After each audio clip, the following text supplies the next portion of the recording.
Hello and welcome back to another Parry This history video. Today we are continuing our series exploring the real-life history behind Kingdom Come Deliverance II, with a biography of Hynek of Kunštát, or the Dry Devil. Keep in mind, while watching this video, that we are talking about a real historical person, and the game is based on real-life history. So anything I say in here may be a story spoiler for the game, so enter at your own risk. But with that being said, let's dive on in and get to know the Dry Devil. Hynek of Kunštát, often referred to by his fearsome epithet, the Dry Devil, emerged from the prominent Moravian noble lineage of the Kunštát family. Born around 1360 or 1370, he was the son of Sigismund II of Luxembourg, a lord who held domains in South Moravia. The Kunštát line, known for their territorial holdings and martial traditions, formed part of the intricate tapestry of noble families vying for influence in the crown lands of Bohemia and Moravia during the late medieval period. Hynek's upbringing would have occurred in the waning years of the 14th century, a time characterized by significant political volatility, internal strife, and shifting allegiances within the lands of the Bohemian crown. During this era, the regions of Znojmo and Luxembourg, where Hynek's family maintained a strong presence, were crucial crossroads for both trade and power. The young noble likely received martial training, instructions in estate management, and a worldview defined by feudal loyalties and a tumultuous political climate. By the closing decades of the 14th century, Moravia was embroiled in the complex Margrave Wars, a series of dynastic and territorial conflicts primarily involving the Luxembourg dynasty and various rival claimants to regional power. These conflicts pitted nobles against each other and against royal authority, as shifting alliances and intermittent warfare destabilized the region. It was in this climate that Hynek of Kunštát began to distinguish himself as a skilled warrior and opportunistic raider. Initially, Hynek emerged as a staunch ally of Prokop of Luxembourg, a key figure in the Moravian struggles. In recognition of his martial abilities and loyalty, Prokop entrusted Hynek with governance of Znojmo Castle in around 1401. This appointment significantly raised Hynek's profile and allowed him to influence one of Moravia's most strategically important fortresses. Simultaneously, Hynek gained control over Luxembourg,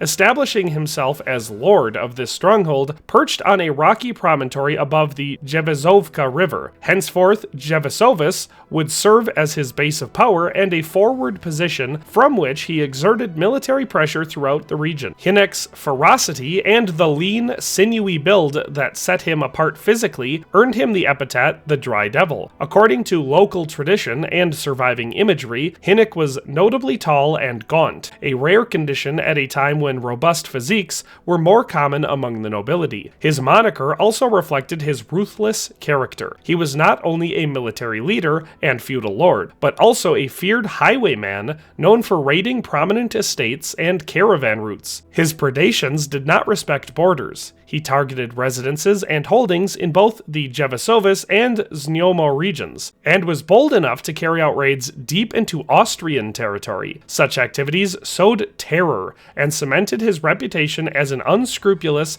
and formidable foe. Contemporaries and later chroniclers would remember Hynek's domain at Luxembourg as a bastion of resistance and a focus of unrest. This was not simply banditry for personal gain. In the fractured landscape of early 15th century, Central Europe, raids and sieges often formed part of shifting allegiances and ongoing feuds among noble houses and royal claimants. In the year 1402, Hynek of Kunštát allied himself with Jan Sokol of Lamberg, another free-spirited noble warrior. Both men remained loyal to Prokop of Luxembourg, who at the time contested the power of Sigismund of Hungary, later King Sigismund of Luxembourg. When Prokop was kidnapped in June of 1402, the political situation deteriorated, forcing those loyal to him, including Hynek and Jan Sokol, to wage open warfare against Sigismund's allies. Their chosen targets included Albrecht IV of Austria and the royalist forces that supported Sigismund's claim over the Bohemian crown lands. Throughout 1402 and into 1403,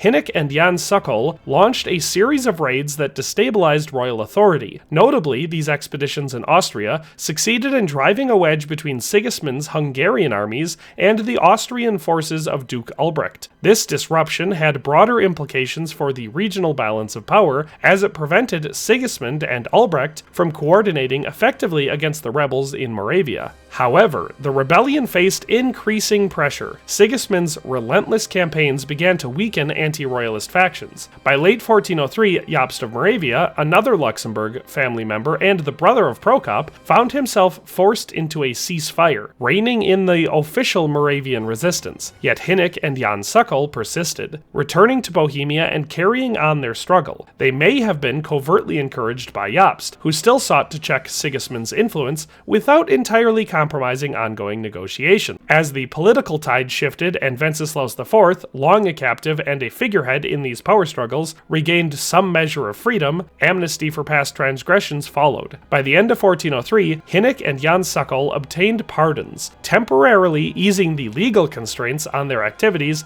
and restoring a measure of legitimacy to their standing as noble lords. In the year 1404, tensions flared anew when Albrecht IV of Austria and Sigismund of Luxembourg marshaled an imposing host of reportedly 24,000 soldiers to besiege Znojmo, an attempt to punish and subdue the Moravian rebels once and for all. Holding the castle of Znojmo at one point had placed Hynek of Kunštát at the epicenter of this conflict, and now he prepared to defend the region's last bastions of independence and influence. Hynek, with Jan Sokol of Lamberg at his side, arrived as reinforcements to repel the Austro-Hungarian forces. Although the siege was a grueling affair, disease ultimately decimated the attackers' camp. The Austrian Duke Albrecht himself succumbed to dysentery during the campaign, while Sigismund teetered close to death's door. Their failure to decisively capture Znojmo stands out as one of the most significant events of the Moravian civil wars, underscoring both Hynek's military acumen and the resilience of the rebellion he helped to lead. Following the siege of Znojmo, the balance of power